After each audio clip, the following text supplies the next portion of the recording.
Hello, families. I wanted to get on here and record a few tips and tricks for setting up reading and writing workshop spaces in your home.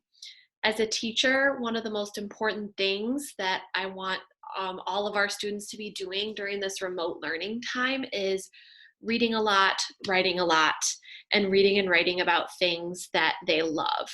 So I've created a few charts with some ideas for you getting started with reading and writing workshop at home. I love charts, so your child will know very well that I make charts for everything. So the first chart I wanted to share with you is how to get a space set up for writing workshop in your home. So the first thing that you'll need to do this is some writing workshop tools. At school, we've been using paper that looks a lot like this. It has a rectangle at the top and some lines at the bottom for words. You may not have access to this kind of paper at home, but you can really use any kind of paper. You could also use lined paper and draw a rectangle at the top and giant lines at the bottom so that your child can fit their words. You could use blank paper and do this, and I will send out this template so you have access to printing this if you have a printer at home. Another tool that we use at school are pens. And so we use pens during writing workshop because it limits time spent erasing, and also it limits time spent making sure the colors are perfect. So we use a lot of pens, and specifically black felt tip or flare pens.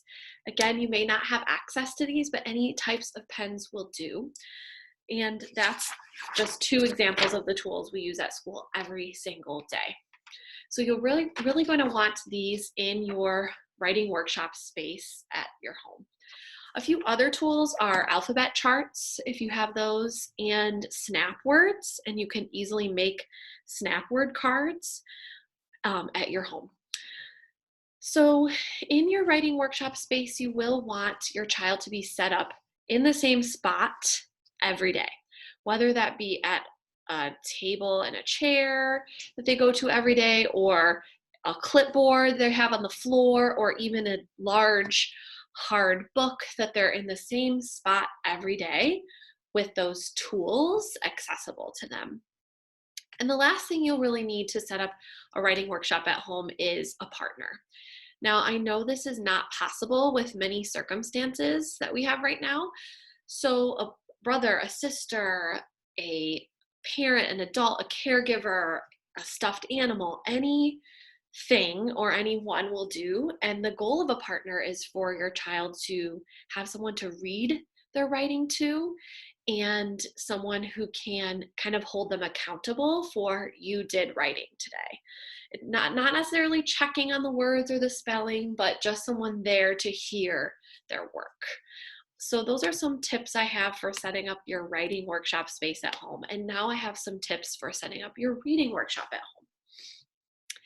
The first thing you'll want to gather are some books. Now, before the break, I sent home some books that look a lot like this. These are leveled books with short lines of text on every page, clear pictures, a lot of snap words like the, my, and to inside of them. So these books will be really beneficial for you to have. It's okay if you don't have those. You can also use any books from your home, any well-loved favorite like Goodnight Moon.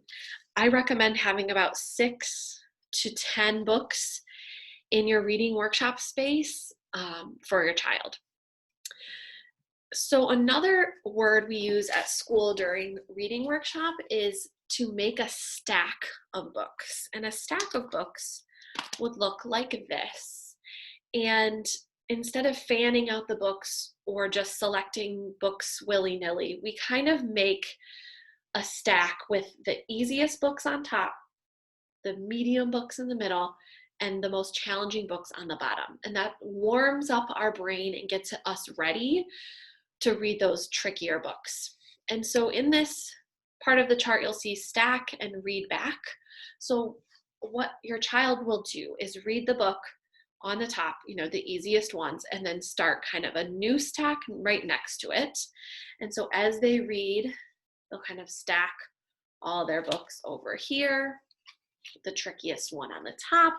So they have a new pile, and then they'll read their stack back for that entire 10 to 20 minutes that you are having your child read at home. Another tip for your reading workshop is, just like in writing, have the same spot every day, whether it be a comfy chair or a pillow, but just keeping that consistency of the same cozy spot every day. And also having a partner, someone to have a book talk with. Who is in the book? Did you like it? Why not? Would you have done the same thing as the main character? Again, this could be a sibling, a caregiver, or a stuffed animal or a pet, anyone who they can talk about books with. So thank you very much for watching these tips and tricks for reading and writing workshop at home. I hope they were helpful. Please reach out if you have any questions, let me know, and I look forward to continuing this remote learning journey with all of you. Thank you.